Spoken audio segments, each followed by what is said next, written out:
Well, hello everyone, and welcome to the debut podcast of BTC Unlocked, the podcast. I'm your host, Jason Hagholm. I normally do the play-by-play for the BTC events, and well, everyone's got a podcast, so why not BTC Fight Promotions here, as we're going to get inside the likes of the minds of the fighters, promoters, coaches, and anyone really involved in the mixed martial arts scene in Ontario, because the province is growing, and I think people need to know what goes inside the minds of fighters and promoters as well. And who better to have than our first guest here than the COO of BTC Fight Promotions, Miss Shari Carruthers. Shari, how are you doing? I'm doing great. Thanks so much for having me. I'm looking forward to this journey. Yes, it's exciting. I think one of the main reasons to do this is, you've been promoting, this will be now 25 shows coming up in September, which is just an insane amount of shows for mixed martial arts in this province. But just the drama, the stuff you go through, not a lot of people know about. So I thought you'd be the perfect first guest here, Shari. So I guess my first real question for you is, how does one get involved in the journey of mixed martial arts like this? Does being a promoter and putting on events where, it's not like you can go to school for this or anything like that? No, it's really, I think it was a relatively easy transition for me. I consider myself to be a little bit of a business junkie. I love business. I love watching a business grow. I love all aspects of it and learning. I come from a family that was always self-employed and spent, a lot of my personal life as well being self-employed. A financial background, I think, really makes a massive, difference in this sport. I think you really have to understand, how to look at your year or how to look at each individual show. But BTC Fight started out of Burlington Training Center, and it started because we had so many fighters that just didn't have a place to fight anymore, with nothing left on the regional scene. They were all being brought into the States, and they were being brought in for cannon fodder. They weren't being brought in to grow, to grow them as athletes. They certainly weren't being brought in with the hopes of them winning. You know. Absolutely. And obviously that was 2017 was the first show, first two shows. That's right. Which is kind of crazy to think where we are now. Just your journey into being like, I'm going to take control of this right now and, give these fighters the platform and help grow the sport in this province where it was, as you said, you're kind of like practically dead for a little bit here. It really was. So like BTC 1, I don't know that we had any control. We knew nothing. I remember scrambling for ice and water and towels in the hotel downtown Toronto, and realizing that we needed towels cage side, and we're running up to all of our hotel rooms and down by the pool, and it was utter pandemonium and panic. Very grateful for Ray Dempster, who was the commissioner at that time, and was really very nurturing and really kind of took us under his wing and was very patient. And I think I'm also the type of person that, you don't need to tell me twice. Tell me where I need to set up the chairs. Tell me where the tables need to be. Tell me what I need in the dressing rooms, and you won't have to tell me again. So, BTC 2 was a much easier transition for us. And, Ray came in and he said, okay, this is a much better start. But, I don't think when I did BTC 1 or 2 that I really thought there was going to be 25 shows. Right. I never thought that. And, if business tells me, effort has to equal reward. Mm-hmm. And at the end of BTC 1, their effort was far greater than the reward. So I guess, what keeps you just wanting to grow? Is it just, being around the athletes, the nature of the sport? Mm-hmm. Because regional MMA, I should say, it's really a passion project for most people. It's tough to make your money back, and just wanting to keep going. What kept you going to go to shows 3, 4, and now to 25? And I think, honestly, in the beginning, it was that I think we had a little bit of a benefit that we had athletes in our gym that were growing in the sport. So, it was definitely for them. And as we got to know them and more athletes started to gravitate into the gym, you could really appreciate what they go through, the sacrifices that they made, what they have to give up on their everyday lives.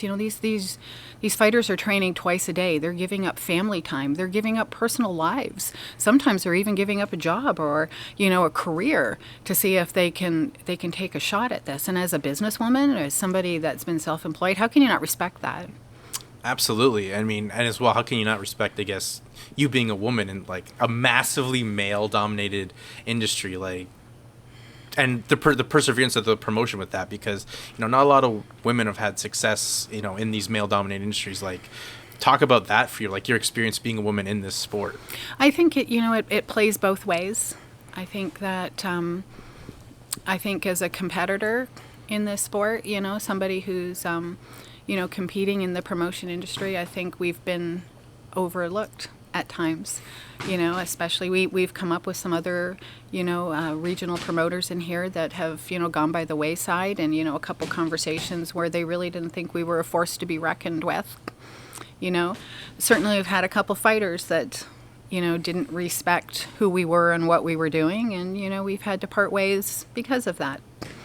So I think a lot of times, sometimes you have to speak a little louder as a woman in this industry. Sometimes you have to, just make sure your voice is heard. And I think I'm grateful that I was always raised as that woman, that, if I had something to say it, and that's what we've had to do. We've had to exert ourselves to make sure that people know we're here and we're not going anywhere. Yeah. Do you feel like you've done that a lot more now, especially these past few years where the promotions really found its stride? I really have had to, I think. Yeah, I really, and I think we've never really tried to promote that angle, that we're women in this industry. It's just, we have a love and a passion for the sport, but in the greater scheme of things, you do have to speak louder. You do have to make sure you're heard. And sometimes we can take advantage of that platform to say, like we want to grow females in this sport. That's definitely something we want. Mm-hmm. I want other women to have an opportunity in this industry. It's a great industry, and we can coexist in this. Yeah, absolutely. And I mean, you've obviously made space for it for yourself, and I guess just talk to us about your operations here, like your day-to-day operations. Finding a location to host an event, finding a venue. Like, what goes into the process of that a lot of people don't know, because for you it's like a 24-hour, 7-day-a-week job.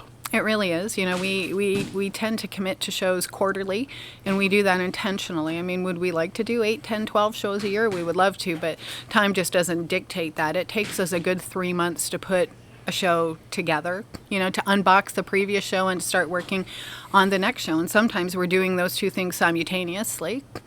You have to do everything from, you have to find hotels, you have to find a venue, and it can't just be any venue, it's got to be a suitable venue.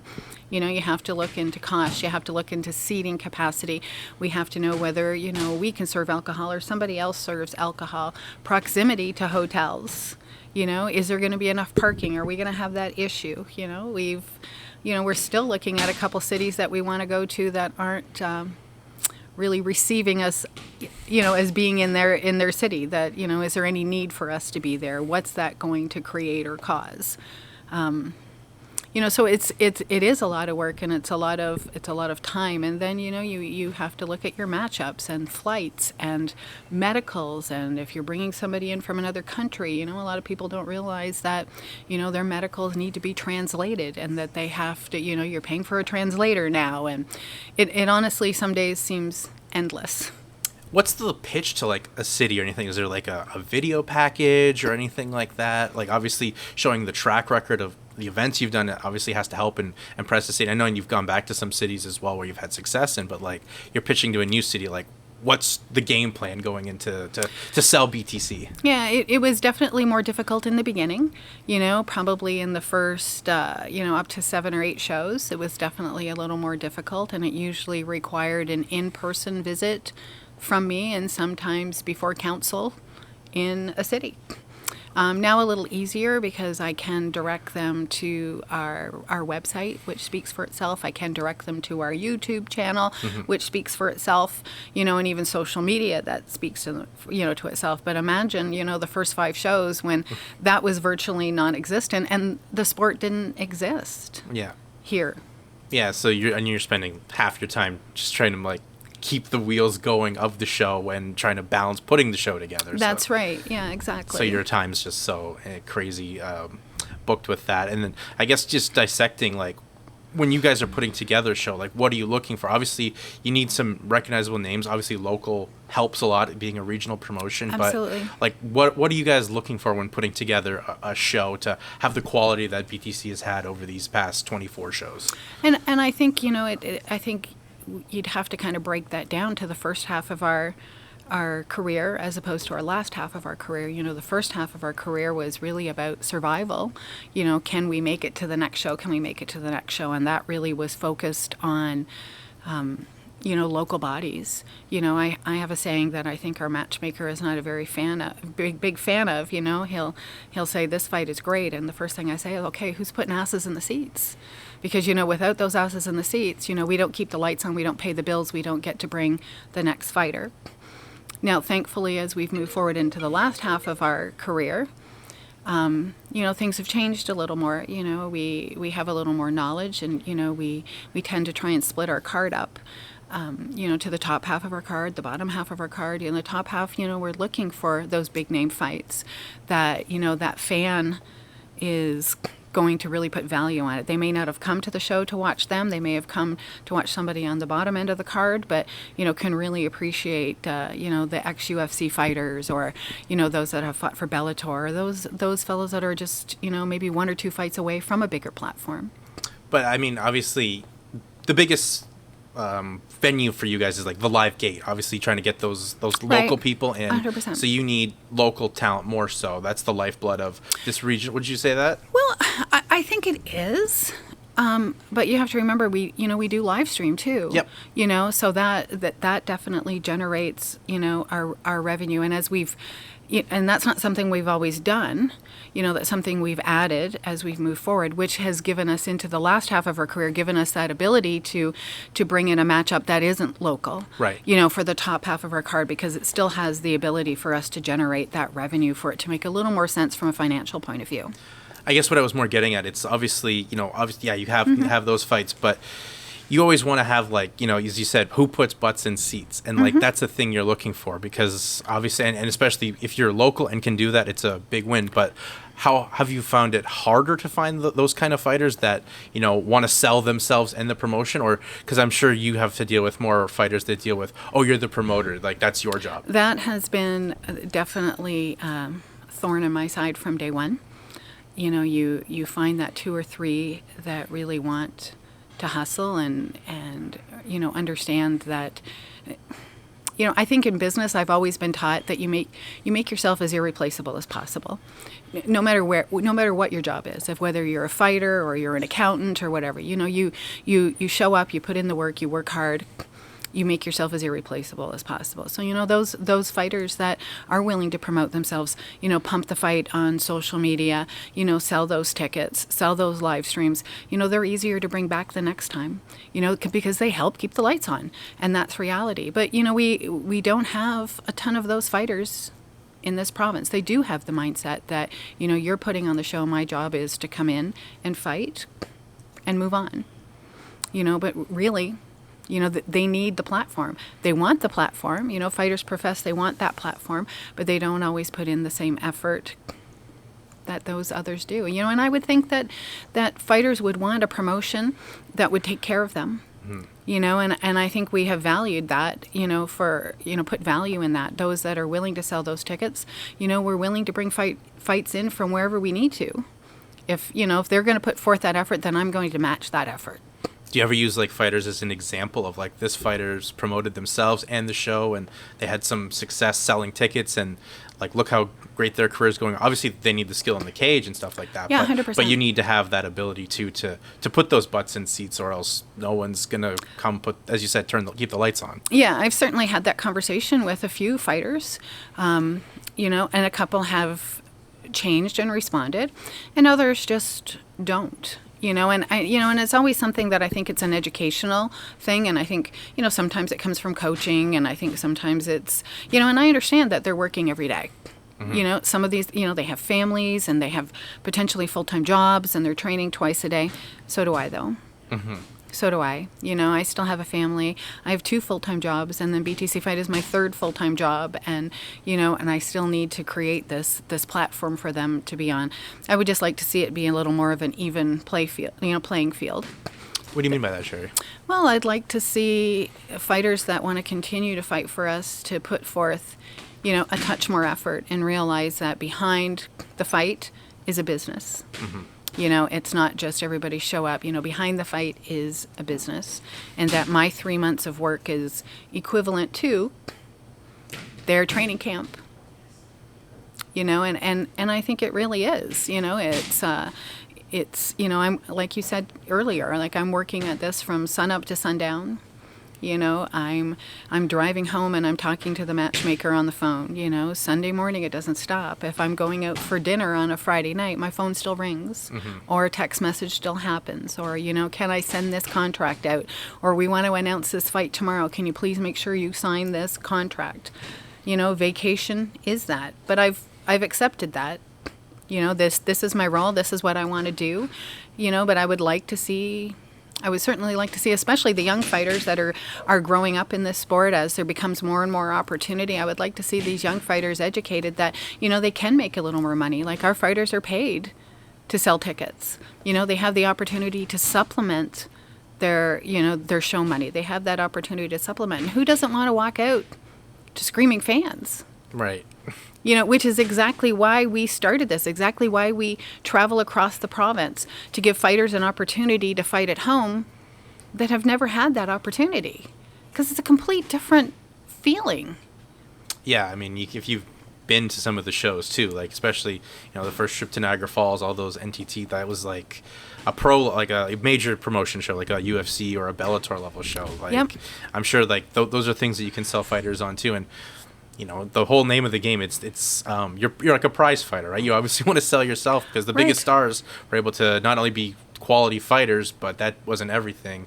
They had some personality, some flash, some marketability that you guys need as well. Well, we need it, and I think if they need it too. Yeah, and if they would understand that could equate to dollars for themselves personally, you know, could equate to a sponsor, could equate to, you know, if you start promoting the show, or you promote yourself on social media, grow your social media, all of that can turn into dollars that have nothing to do with BTC Fight. It could be for themselves. You know, they all take time off work. They all have to have that time off work. I would love to see all these fighters have so many sponsors that they could train, you know, even just for even the last 4 weeks of their camp, and go home and rest, recover, come back and train again. But that comes with sponsors. But a sponsor wants to jump onto an Instagram page and take a look and see what you're doing, where you're fighting, what you're promoting, how well you're promoting it. I mean, they need to know where their dollars are going. Yeah, absolutely. And, you know, hopefully it's just a lesson for fighters too, because the more that they put the effort in, I think it's going to be rewarded, right? That's I think what you and a lot of promoters are trying to get out there to their fighters at this stage. Absolutely, and I think it goes across the board. And I mean, you know, even the higher promoters are no different. You look at UFC. I mean, they still want to put asses in the seats. Yeah. You know, they still have to turn those dollars, which is why when they come to Toronto, they try and find some local fighters. You know, if they end up in Edmonton or Quebec, they're going to try and find local fighters. And you want to create that atmosphere. You want that atmosphere. You want that crowd. You want that noise. You want to hear the applause for your fans coming out. And it just makes a better experience for everybody, whether they're at home or whether they're there in the stands. Shari, where do you feel like the promotion took the turn upward for BTC? Because I felt like 2019 really hit the stride. Obviously, the pandemic halted things, but just continuing to keep staying active and putting on events, whether they're out of province or not. I felt like that was like that time in 2019, I thought was like really the real upward swing for BTC. I really think that the pandemic, like after our first Kitchener show, it just kind of took it took me a little bit. It really took the legs out from underneath me. You know, I remember even at the gym sending our staff home going, don't worry, it's going to be a couple weeks. We're all going to be back in a couple weeks. It's all going to be fine. You know, and I remember walking out that door, you know, thinking, okay, what I said and what I'm thinking is probably not what's going to happen, you know. And I've always had the mindset in business that standing still is death. In any business. You know, doing nothing does not benefit anybody. You know, so I think COVID really put us in a position to really kind of take a look at where we were, you know, where we've been, and where do we want to go. You know, is this something we wanted to continue to do? You know, if COVID goes on for 2 years, do we want to keep moving forward? You know, so we had several meetings, and we decided that, you know, we were going to take some baby steps and just kind of stay in touch with the commissioner and, you know, see what he's saying and what we can do. And, you know, we tried hard to keep moving forward. You know, we wanted to do whatever we could. We, and finally we weren't able to come back here. We made that decision to go to Vancouver and Edmonton. And I think the second we made that decision to go to Vancouver, dragging everything through the airport, corner pads bagged up and, anything, tape and gauze. We drug it through the airport and put it on a plane because it was still COVID. We weren't getting any of that down there. Yeah. If we didn't take our gloves, we didn't take the corner pads, there was nothing for us. Like, we had to take it all. We hauled it all on the airplane, checked it all as oversized luggage and took it down. Mm-hmm. But I think that putting on that show in Vancouver, I think made, at least for me, made me realize that we weren't stopping until there was no more fighters. I was going to just say, did that make you realize, okay, I've started something. I have to kind of keep finishing it. I have to see it all the way to fruition, until there just isn't, until one day my matchmaker says, I don't think there's any more fighters left. Right. We can't put on any more cards. And I don't see that happening. No, there's always a new crop of people, new generations. Absolutely. And if we do our due diligence as a promotion, then we're always trying to grow that. We're always looking for opportunities. And even, we're privileged that we have an MMA gym, our own MMA gym that, we're always nurturing our own fighters and, watching them come up. And I can think of a half a dozen fighters here right now that are going to make their way through and will one day, could be 3 years from now, could be 4 years from now, will end up making their pro debut on our card. They grew up in our gym, started as kids that were 14 and 15 years old, and will eventually make their pro debut for us. And how, as well, important is that? I mean, obviously, having your own gym is great. It's great for, when you bring fighters from out of town in, but developing your own talent inside the gym, that's got to be a huge bonus for you as a promotion, where other promoters maybe don't have. They're just a promotion outside looking to get some gyms from around the area or things like that. But yeah, it really does benefit us, and and it's great to see the young talent, and I think the young talent, I think what that they have here that benefits them so much is a lot of our coaches are fighters. A lot of our coaches, have, like Siri City's our boxing coach and, is now in the UFC. Adam Asenza's our strength and movement coach, and he's walking around here all the time, helping and coaching. And then Saturdays, we have open sparring, and pros from around the province show up here. We have young guys that haven't even had an amateur fight yet and are fighting with, sparring with Siri City and Adam Asenza and Jesse Ronson and Josh Hill, and where else can you go get that? Yeah. They're getting, and these top level athletes are stopping mid round, to correct these young kids, to offer them encouragement and coaching, and you can't get better than that. Would you say you're really positive about the next crop of fighters that are coming through the pipeline? Yeah, I think there's definitely some growth that still needs to happen. I think, we've got to get amateur back in place. That's going to be a make or break for a lot of, any other regional promotion to come in. It's going to be a make or break. We've got to change some other things in professional that, hopefully we'll see in the next little bit. But yeah, there's definitely some things. We've got to find ways to encourage women to participate in the sport. There just isn't enough women. Even even if we bring in from the States or another country, there just isn't enough women in this sport. I'd like to grow that in our promotion. I'd like to grow heavyweight in our promotion. It's definitely not brought in a lot. So, I'd like to have some of those athletes in here. I'd like to encourage those athletes to come into our gym. I'd like to be able to nurture them and grow them and give them opportunity. You say you want to see some things changed in pro. What are some of those things you want to see? Licensing difficult. It's very difficult for an Ontario promotion to sign multi-fight deals with anybody outside of the province, just because right now they're going to have to get licensed every time they fight with us. Okay. Where currently our athletes only have to get licensed every year, but they will have to relicense and do re-medicals every time they fight for us. So I really can't sign an athlete on a multi-fight deal outside of Ontario athletes right now. I have to use them on a one-off. Right. And what's the process in trying to help get those things changed, those licensings structure changed? Well, I've been very lucky to be a part of the name to the Ontario Combat Committee. So there is just 6 members to this Combat Committee, and we've been put in place to handle a lot of things, and that's including, some professional issues in MMA and other combat sports. But, as it pertains to us, definitely to try and change that. And to work on bringing back, amateur, and to develop the rule set for that, and, to look at PSOs and their rules. So, it's been challenging, but, I'm privileged and I'm honored that I've been chosen to do that. And I can certainly see that, the province is listening, and, they want to see those changes being made. Yeah, how important as well, too, is it that the province actually itself wants to see some changes to help grow the sport, where it felt like once the sport got legalized, like many years ago, they were just not too into the changes or really caring about the sport in general. They were just happy for the cash that, a UFC would bring in. Yeah, and I think and I've always said that we've, as even Canadians, let alone, in the province of Ontario, that I don't think our athletes have ever really been given that fair shake, because we haven't developed the sport. I've always wanted to see more Canadians and definitely more Ontario athletes making their way. We've got phenomenal talent here. Mm-hmm. We've got phenomenal talent, and I just don't feel that we've ever really been given that opportunity to continue moving forward to those top levels. And I think a lot of it is because the sport hasn't been grown in the province.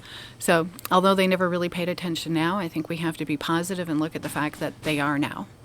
And how is this commission working? Like, you guys meet at every couple weeks. We're meeting twice a month, and you're looking at 2-3 hour meetings depending, and it's definitely a lot of opinions, and you kind of have to work through that, but ultimately everybody has the same goal, and that's to move this sport forward. So you have to jump through a couple hurdles, but that's okay. Everybody has an opinion, and everybody has the right to be heard. So once in the end of it, by the time we're at the end of a meeting, we've made progress. You've been on that committee since what, November, Shari? Yes. October, November? Yes. Around that. Would you feel like the sport as a whole right now through those meetings has had some growth in that short amount of time? Absolutely. Unfortunately, until we've completed all of our tasks, we haven't been able to bring those changes forward, but they are there and they are coming. They are there, they are coming, they will be approved, the law will be passed, and we're going to see some great promise and some great change in this sport. No timeline on any of those changes, just still a work in progress. I mean, I have, an idea, but yeah, I think you're probably looking at most of those early 2025. Okay. Well, I mean, we're not too far away from that, too, which is kind of crazy at that point. And, of course, you say amateur is something you've obviously wanted to get going. I mean, I've heard you for years talk about amateur. That's obviously one of the big lifebloods for the sport, to get those guys starting early, get some experience, and then turn them pro.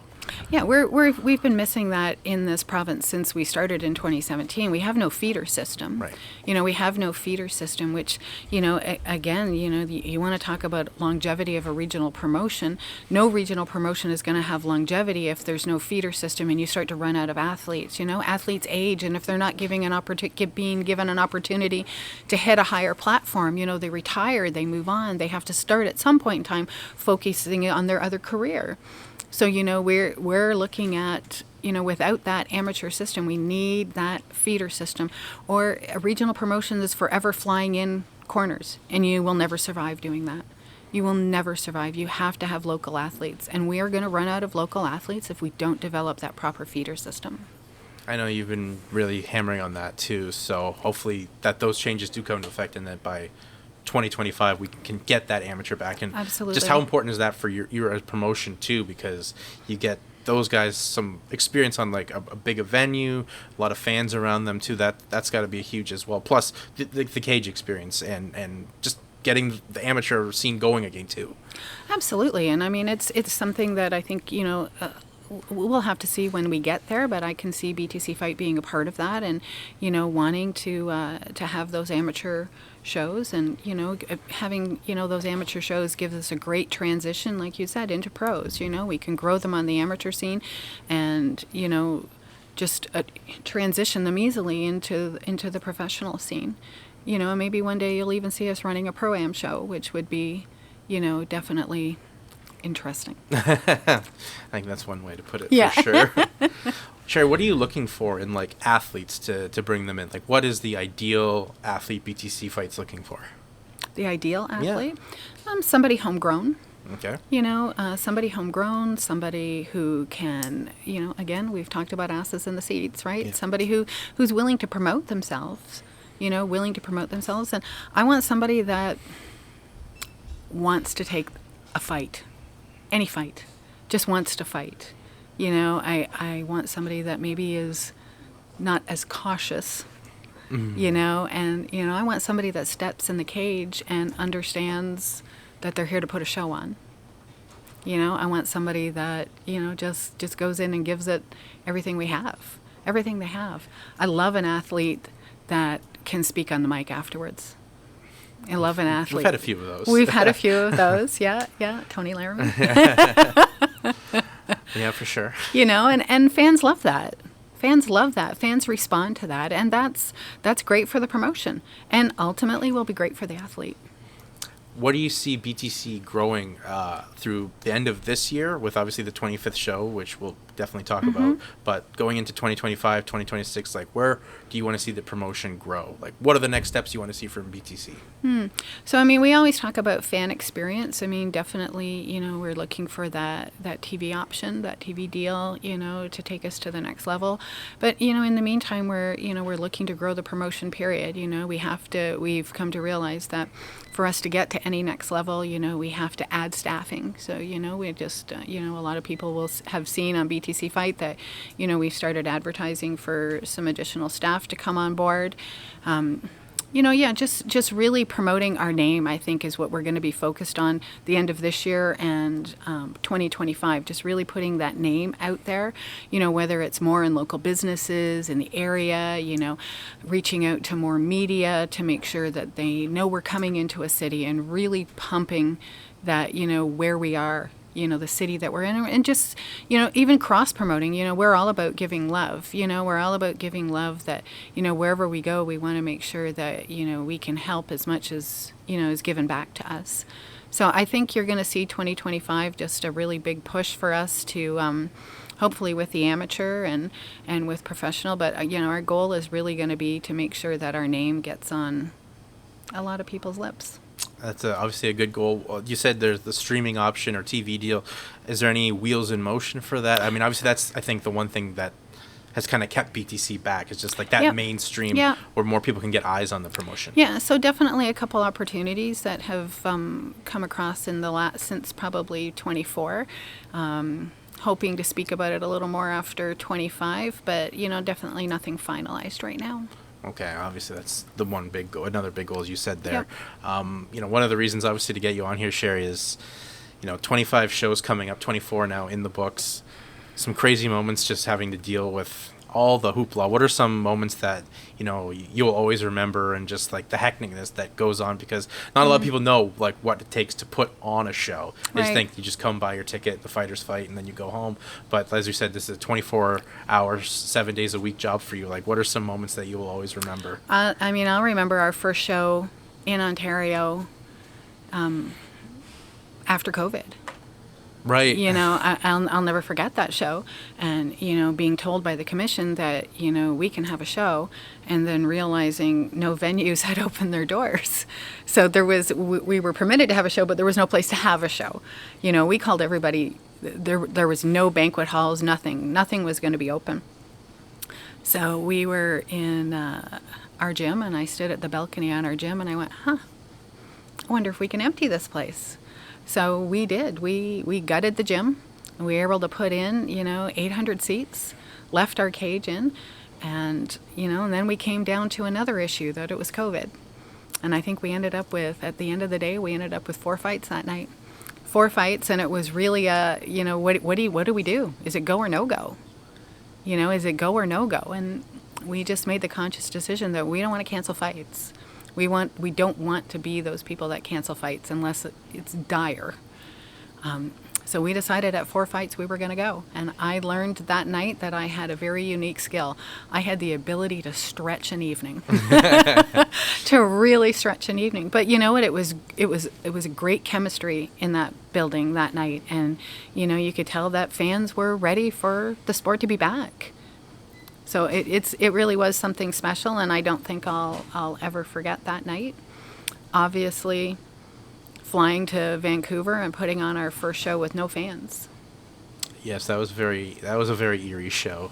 Yeah. Great experience, but a very weird experience. Yeah, you know, and that was just something that, you know, I'll never forget. And, you know, I really appreciated our team there when we were dealing with another commission. And, you know, we received, you know, great accolades from them that, you know, what a great team we were. You know, the word, you know, small but mighty was used so many times. You know, that we were so efficient, so well run, so professional, you know, and I, you know, not that I didn't appreciate my team before, but right then and there when you know, you deal with the same team all the time, but when you enter into another city and, you know, the commissioner there is like, wow, you know, good for you guys, great for you guys, you know, so I really appreciated that. There's always crazy, you know, I call between 4 and 5 o'clock at any show, the witching hour. Mm-hmm. And I have threatened many times to change my name during that day because it's always, you know, that's when my EMS arrives, that's when my security arrives, that's when the commission arrives, that's when, you know, the police arrive, that's when everybody arrives, and that's when everybody wants just a little piece of you. Where am I supposed to be? Shari, can you look at the cage? When's the cage guys coming? No, you got to rip up the mat. No, you know, is there ice in the back? So you have that hour where everything is finalized in 1 hour. Would you say BTC 12, which was that first show back in Ontario, was that like your proudest moment, Shari? I think so. I think it was probably the first show that we hadn't been, you know, we couldn't get a card together, you know, and it was really, we sat around as a team and went, okay, so what are we doing?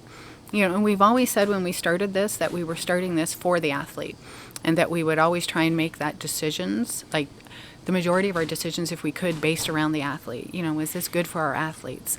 You know, were we doing right by the athletes? Are we giving them an opportunity? And I think really it was a short meeting, you know, that night, and it really was, you know, these fighters haven't had an opportunity to compete. And, you know, and I wanted to be the first one back. That mattered to me. I wanted BTC Fight Promotions to be the first combat sport back. Does it mean a lot to you that you were the first one back post-COVID and you're still going strong where a lot of other promotions kind of went by the wayside after the pandemic? Absolutely. But I knew we would keep going strong. Once we made that decision to travel to Vancouver, I knew we weren't stopping. We just COVID kind of took the wind out of a whole lot of people's sails, and, you know, we kind of rallied and went, okay, well, it's going to end at some point in time. So what do we want? But yeah, being the first one back in that sport, you know, I remember, you know, kind of coming around the corner at the top, and there was 2 officials standing on the balcony. And looked down, and they approached me afterwards. But I heard them say, I didn't think she was going to pull this off. Because I don't think they had the same vision of what it was going to look like empty that I had. Right. You know, so I don't know if they thought we were going to leave all the equipment up and piece in chairs, and, you know, we were going to hold 50 people. So, you know, and I take great satisfaction in that, you know, they didn't think I was going to do it. And now we did it. Nothing better than proving people wrong. Absolutely. Right? Absolutely. Yeah, I'd say that was definitely a very interesting night. I'll never forget the commission wearing goggles. The referees wearing goggles in the shields, cage. Yeah, shields. Yeah, we had to provide shields. We had to buy masks. We couldn't have all of our athletes in at the same time. We had to stagger, you know, their exit and their entrance. Mm-hmm. You know, so we couldn't have Fight 4 come in until Fight 1 had left. They weren't allowed to stay and watch the fights. They had to actually leave. You know, so for change rooms, I had to open up all the offices upstairs because we had to have people separate. Do you think your passion and just drive to, you know, give these platforms for the athletes is kind of what's kept BTC going? Where, as I said, some of these promotions, there was a pretty heated neck and race for fighters supremacy, or to get fighters, to get talent before the pandemic, and now it's like really BTC's the only official game in Ontario. Yeah. See, I've never minded competition. You know, if somebody wants to start a regional promotion, I welcome that. To me, that just means more athletes are licensed. Right. If more athletes are licensed, then that's an easier transition for all of us, you know, to come into a show. You know, we've been very fortunate that, you know, too, over the years, we've been we're able to make those connections with other promotions and, share fighters, whether it's from out east or out west. And, that is an easy transition to move bodies around too. Sorry, I lost my question. What was the question, Jay? It's gone. My question was, it's obviously, you guys are still going strong after the pandemic, where it was like 2019. Just before then, there was a couple other promotions out there. It's like, what does it mean that you guys are the last ones left standing in the MMA space? I mean, I appreciate that. And I think the thing is our I don't know that we've ever really paid a lot of mind to competition. I think it's, we've always just kind of focused on our game. We've always just focused on what we were going to. I can't control what somebody else is going to do. We can control what we're doing here, and, I just feel like it's just, put your head down, put in the work. For me, over the years, it's become easier and easier for me to speak BTC Fight's name. And obviously, with our longevity, it's given me that opportunity that there's proof in the pudding. So, anybody I come across, I was in, before BTC 24, I was into Home Hardware buying some bizarre items and they had like more blue duct tape than anybody could possibly imagine. And, he says to me, so what are you doing with blue duct tape? So I explained to him and, and it's I find you become more and more passionate about the sport. And I stood in Home Hardware talking to a salesperson about BTC Fight Promotion and BTC 24 and why he should come to the fight for 25 minutes. Because you have to believe in what you're doing. You have to have that passion. So, I've never really focused too much on others, and we just have to worry about our game. And obviously the success of the promotion, not just, going to 25 shows, but the quality of fighter that has come out of BTC. Whether you look at, you mentioned Siri CD, a guy that grew up through this promotion now in the UFC. Jasmine Jasdavicius has had some fights, one fight in BTC, but then obviously having all the success in the UFC. Aaron Jeffrey, Adam Asenza, Kyle Nelson. The names go on and on for successful fighters that have had their come through the BTC door. I mean, for a fighter first promotion, that's got to mean a lot, where you're not only putting on quality events, but you're having quality athletes come through. Well, and really, and I think that's been part of something that we always talked about when we started this. It was, we wanted to give fighters a platform in this province to be able to move them on to the big shows, the bigger opportunities. We knew that the talent was here. We've seen the talent in our gym. We knew it was here. There was no question about it. So that was part of our goal, was to make sure we had that opportunity to move those athletes through. We still have athletes here that shouldn't be here. They should be moved on to higher platforms. They should be they should be gone. And we have to work through, and if that's me being a part of this combat committee, we put on 25 more shows. We make sure that these bigger shows know that Ontario's here, that we grow talent, that we're going to bring some of the best talent. We just need to have that opportunity. Yeah, and how do we continue to get that opportunity? Because you said, is it just an Ontario-Canadian thing, or? Yeah, I think I never really thought that Canadian athletes have been given that fair shake, and I don't think it has anything to do with Ontario. It's Canada. Okay. We've never really been given that fair opportunity. We haven't been given that. I don't know if it's a visa thing. I don't know if it's, it's a little harder for Canadian athletes to move, a little more work, States has that opportunity. A lot more shows are there from the bigger areas. But I just don't think that's a reason for our talent to be overlooked. No, and there's still, as you said, we said before, there's plenty of great talent still in the pipeline and that are still competing on our shows right now. And especially, you just look at the last show, BTC 24, right? An incredible card all around. Right, absolutely. And I think you're going to see the same thing at 25, and I think 26, which is going to end up in Niagara, is going to be 26, going to set us up beautifully to finish 2025 at 30 shows.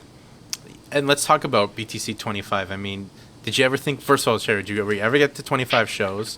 I mean, you passed the score fighting series by now like 15 shows, which is kind of crazy in its own right, but 25 shows, I mean, what does that mean to you? And going to a new market too, like Oshawa. Yeah, so I mean, Oshawa is a new market, but Oshawa is something we've always talked about.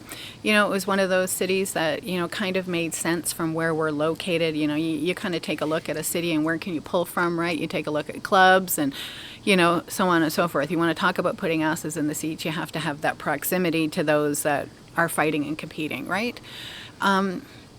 I think 25, did I ever think I would get to 25? Honestly, looking back on BTC 1, I wasn't sure I'd ever get to BTC 2. And here we are at 25. I feel like we blinked and, here we are. Quarter of a century in fights. And I don't see us stopping. I see us celebrating 50. Oshawa. I think Oshawa is going to be a fun city to be in. I love the venue. The venue definitely has that central arena feel, that old barn sort of thing. I've had the privilege of meeting those that are going to be, accommodating us and helping us, and they're very excited to have us come. I think it's definitely going to be an easy venue to work with. I think I like the smaller venues because when the crowd goes, you can't help but get wrapped up in it. I love the smaller venue too. It's more intimate feel. Yeah. It reminds me a little bit of the gym, right? Yeah. When we're in that gym, that noise, and it just sends chills up your spine when you get that crowd erupt when a fighter, walks out, or, when something phenomenal is happening in the cage and nobody is sitting down.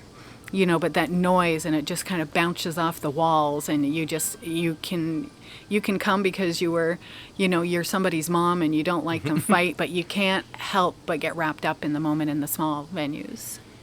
Yeah, it's going to be, I think, a real fun show. Can you tell us anything about that? Are you going to want to leak anything? No, I don't think there's anything to leak. Or just still BTC 25 September 14th. Yeah, so I think BTC 25, you're going to see some changes. I mean, we've worked really hard to kind of add some special to, the fact that it is our 25th show. We're looking for a lot more fan interaction. We're putting some things in place to really get fan perspectives, and and I think that's really that's gonna make our 25th show a little special.